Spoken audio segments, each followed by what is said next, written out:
সত্য জগতর নিয়ম। মিত্র বপুদেব মথুরার রাজকারণ শূন্য করি এক অমূল্য উজ্জ্বল রত্ন তোমাক অর্পণ করিব খুঁজিছো। নিশ্চয় আজলিতায় তাই শত সহস্র দুখ মোৰ চকুলৈ মাৰ্জনা কৰিবা এ তোমাৰ ওচৰত মোৰ অনুৰোধ। যুবৰাজ, চেনেহৰ পত্নী দৈপকী সেই বিদায়খনত কি দিম তোক? আছে মোৰ অজস্ৰ সম্পদ, কিন্তু দিছো তোক আশীৰ্বাদ পূজাৰ হিয়াৰ। তই যেন শত সূৰ্য সম অমৃত বিক্ৰমশালীৰ পুত্ৰৰ জননী হ। কালকেতো লৈ অহা সুসজ্জিত ৰথ নিজেই ৰথৰ ভৰিভাগ জৰি আগুৱাই থৈ আহো বসুদেৱক মই।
কোন হেৰো মূৰ্খ কঙ্খ, তই ইমান আড়ম্বৰতাৰে ৰাজবাস কাৰ্য সম্পাদন কৰিব। তাই গৰ্ভজাত অষ্টম সন্তানেই তোৰ প্ৰাণ সংহাৰ কৰিব। তোৰ মৰণৰ কাল চাপি তাৰে অপূৰ্ব কাহিনী হৈছে ঘোষণা। সাৱধান।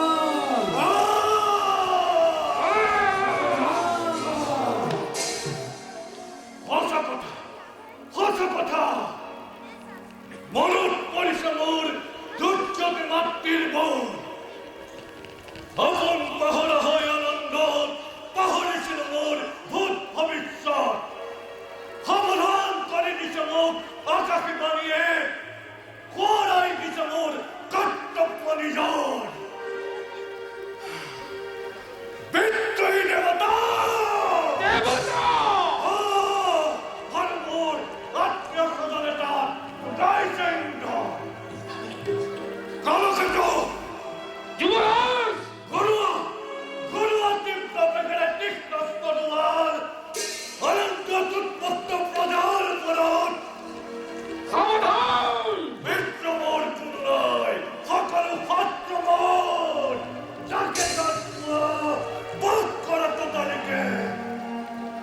বলিয়া দতার হাতে যাকে তাকে মেরে দিয়া জল সমুদ্র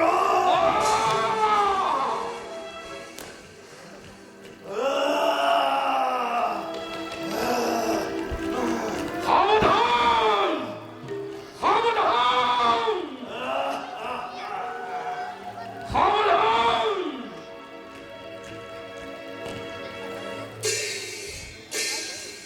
ভকুলের স্নেহর ভগ্নি দৈবকী দাদা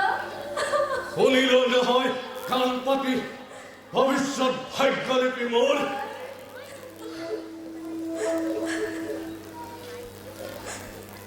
যি মিলনৰ বন্ধুনেৰে বান্ধিছিল দুয়োকে সেই মিলনৰ পৰিণাম স্বৰূপে দৈববাণীয়ে কৰিলে ঘোষণা অচিৰতে কংসৰ মিলিব মৰণ বিনা অপৰাধে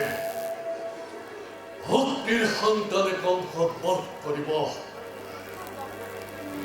তই ভাবি মোৰ দানৱৰীৰ জননী মোৰ মৃত্যুৰ আগতে তোক মই পঠাম জমৰ সমীপে দয়া মমতা বিকৰ্ছিলো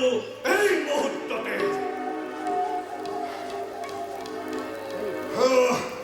সমন্দৰ হেলাদৰি দিল দৰিয়াই স্বৰ্গহাতে দৈবকী কৰিছিল উচ্ছেদ মুক্ত হব খোজা কংসৰ মৃত্যুৰ দুৱাৰ বন্ধ কৰি থওঁ চিৰদিনৰ বাবে সজোৱা দৈবকী মৃত্যুৰ বাবে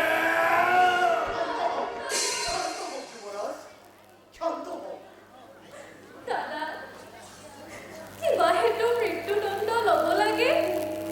ক্ষীৰ পাতি আজি কিবা হেতু মথুৰাৰ নিৰীহ প্ৰজাই শাস্তি পাব বিনা অপৰাধে ৰজা হৈ ৰাজ্যক দেখে মানৱৰ নামত কিয়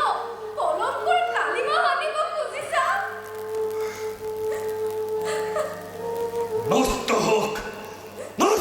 মোৰ সখ্যাতে মোৰ ৰংদবৰী জন্মদাত্ৰী নাই তোৰ কোনো অপৰাধী নোহে এই মথুৰাৰ প্ৰজা অপৰাধ মাথো এই কংসৰ কি কোৱা বকুলে কোনে জানে কোনে কৰে কিবা অপৰাধ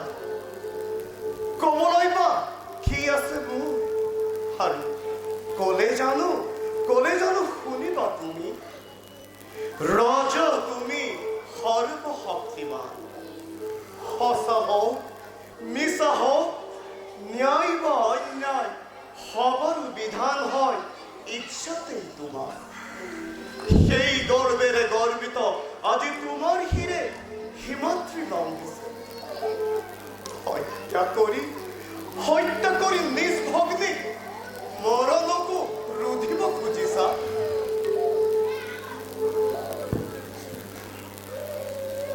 পৰিহাৰ নালাগে কৰিব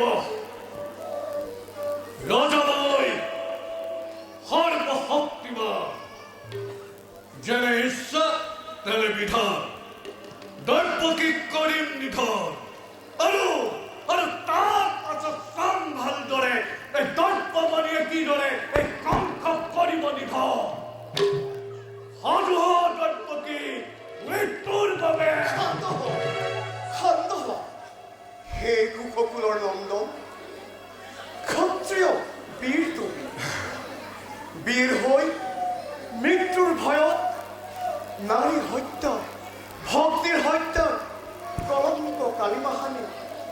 নামিব অপযশ তোমাৰ সুউচ্চ ঘোষকুললৈ নালাগে নশুনো তোমাৰ তত্ত্ব দৰ্শন লাগে মুঠো মোক প্ৰাণবৰীৰ প্ৰাণ সাজু আছো দাদা মই মৃত্যুৰ বাবে কিন্তু দাদা ধৰক জানিবা বীৰ তুমি মহাশক্তিমান তথাপি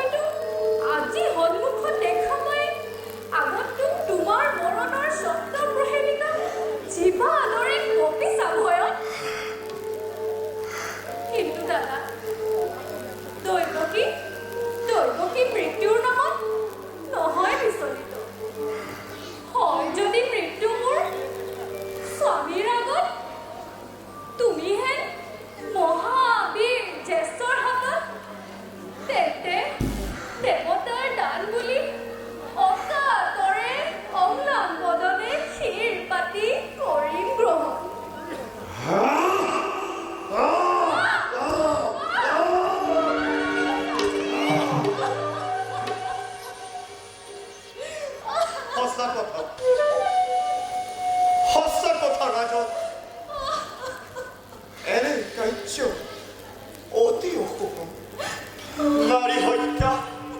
ভক্তি হত্যা কলঙ্ক গালিবাহানি ক্ষত্রিয় অহি বিনা কারণে বিনা অপরাধে তুমি লজ্জিত করিবা করা যদি তেনে কাম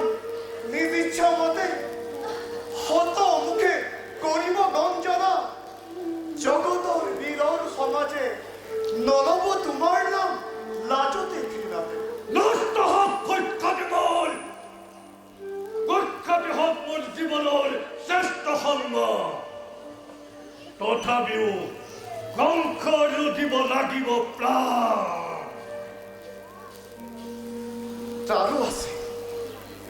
তাৰো আছে মোৰ তোমাৰ ওচৰত শেষ অনুৰোধ যদি পাওঁ অনুমতি কৰো প্ৰকাশ সকলোৰে মংগলৰে বাবে কোৱা কি অভিপ্ৰায় নকৰি পলম যুৱৰাজ আকাশবাণীয়ে কেৱল দৈৱকীৰ গৰ্ভজাত সন্তানহে তোমাৰ মৃত্যুৰ কাৰণ দৈৱকীৰ পৰা তোমাৰ নোহে অসুখ সেয়েহে ৰাজন দিয়া মোক তোমাৰ ভগ্নী প্ৰাণ শিক্ষা দান কি দৈৱকীৰ প্ৰাণ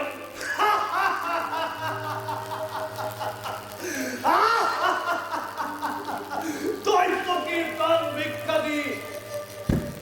মৃত্যুৰ ভয় পুহি ৰাখিম অন্তৰত নীৰৱে এৰি দিব কাল মৃত্যু কাষতে পাই এই সংশয় ইয়াৰো আছে সহজ উপায় ৰাজন হয় ৰাজন ইয়াৰো আছে সহজ উপায় দৈৱকীও থাকিব জীয়াই আৰু ৰাজন তোমাৰো কোনো অনিষ্ট নহ'ব তাৰ পৰিৱৰ্তে ৰাজন মই বসুদেৱে কৰিছো প্ৰতিজ্ঞা দৈৱকীৰ গৰ্ভজাত প্ৰতিটো সন্তানে যি মুহূৰ্ততে ভূমিষ্ঠ হ'ব এটিকৈ সকলোবোৰ আনি দিম তোমাৰ পাছত হত্যা কৰি সিহঁতক সাৱধান হ'ব তুমি নিজ ইচ্ছা মতে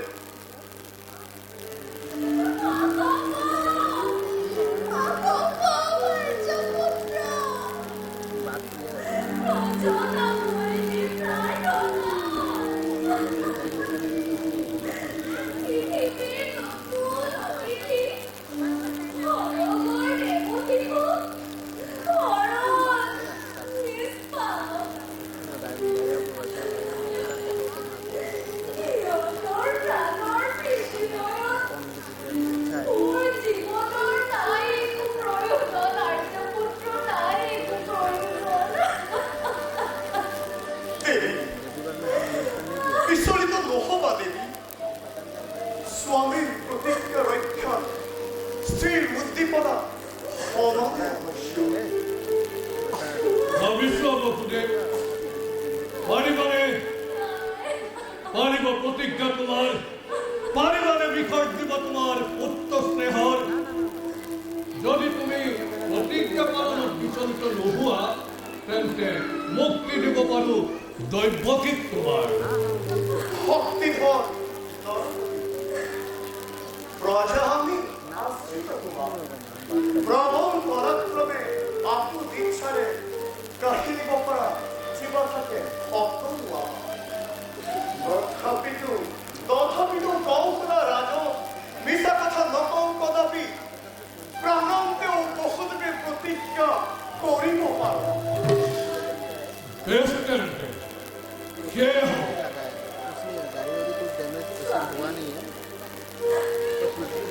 দেৱী প্ৰতিশ্ৰুত তেনেহলে দুইজনে